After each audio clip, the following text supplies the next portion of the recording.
wala na silang jurisdiction sa atin. Wala. So, hindi pwedeng mag-insist that they would come over here and conduct an investigation regarding the drug war.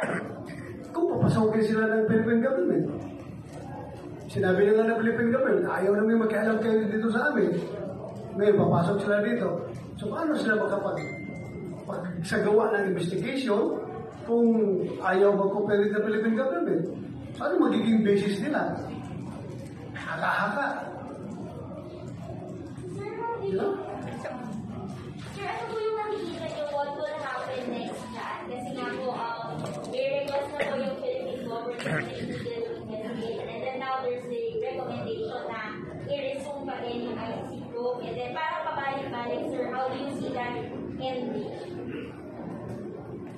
Wala ko nakikita dyan. Walang pagkatunguhan yan. Anong pagkatunguhan yan? Sige nga, there's deadlock. There's a deadlock. Wala, strategic stalemate.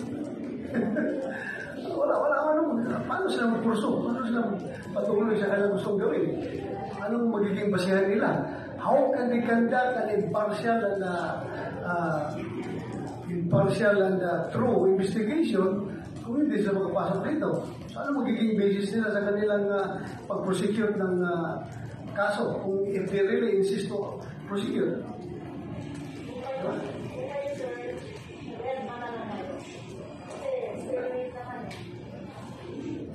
Diba? Didma. Sir, pero would that be sufficient ground for the Philippine government